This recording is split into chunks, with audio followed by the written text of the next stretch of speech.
Now, you're also involved with the 4th Ward and Luke West neighborhood?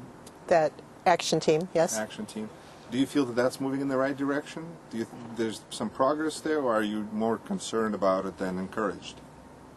Oh, I'm encouraged, absolutely encouraged, because of the interest that the city has taken in what the folks in the community are interested in. I'm very encouraged about that. That doesn't mean, I also need to say there is a mountain of work yet that has potentially needs to get done, but feel like the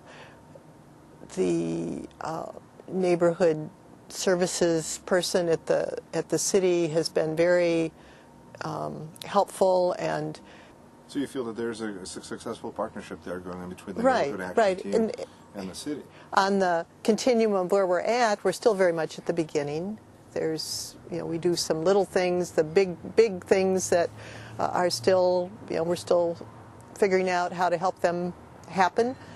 But I wouldn't be involved if I didn't think it was going to play out. That's right. I don't play on losing teams.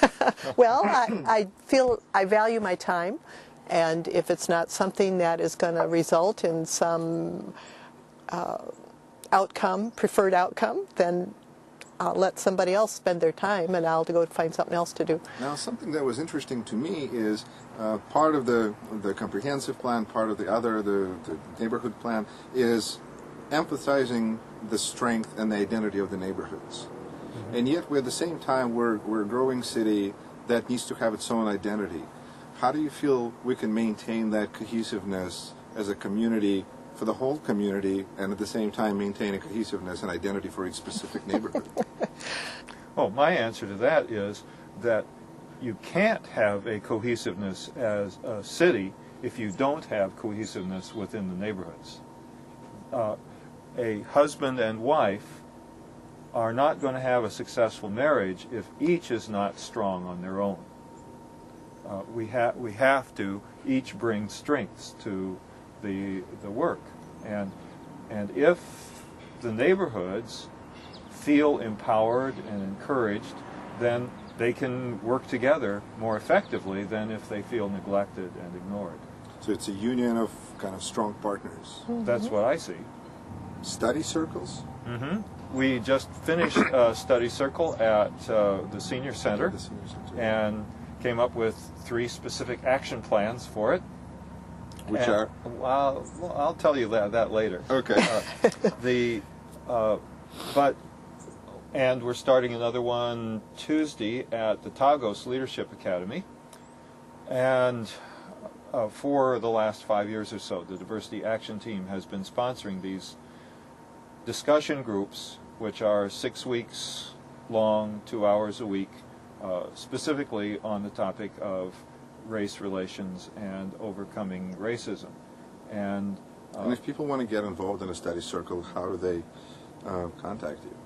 They call my phone number, 752-8342, or they can go online to the Diversity Action Team website, which is DAT-ROCK-CO, as in DAT-ROCK-COM. What kind of surprised me, and I guess encouraged me in a way, is that when I was able to attend the study circle, it wasn't. There was plenty of people who were like everyday Janesville people who just were concerned about the issue of diversity, mm-hmm. and they were concerned about these issues, and so they wanted to get involved, and so they wanted to learn more about other people's heritage and where everyone came from, and I thought it was very encouraging, mm-hmm. because as a community, that's part of what we need to do. And that goes along with the comment about the neighborhoods. If we feel comfortable with our own heritage, then we have something to bring to people of different heritage. We're not threatened then. So we strengthen ourselves as individuals so we can interact with other individuals. Mm-hmm. We strengthen our neighborhoods so we can interact with other neighborhoods and mm-hmm. grow mm-hmm. from there. Mm-hmm. I see a pattern emerging. League of Women Voters, how yes. did you decide to get involved in that worthwhile project?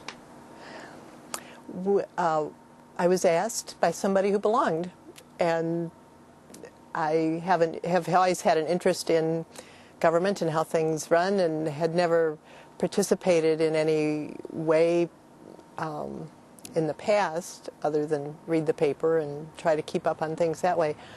So this provided an avenue for me, and I like what I see, and so I kind of jumped in. I could not believe that there was not a televised forum for candidates for city council, for school board, until there was League of Women Voters. Well, and televised until we have JATV. That's really been the key to that, and I think Judy Neese was very instrumental in getting that initiated initially. So yeah, Judy Neese has been a huge part of that effort. Right, right. I'm trying to think with all the things, because we can't possibly cover them all. I guess I should just say that if people want to get involved, they should call you. Well, pick what you have a passion for. That's the key in my mind, is what do you care about deeply, and do it at a time when you have the time to not just talk about it, but actually be active. And 15 years ago, I wasn't that active, so it's timing is a part of it too. You got to have the time, you got to have the passion, and then the energy opportunities are there. Right? Yeah. Okay, Neil, thank you so much for joining us. You're welcome.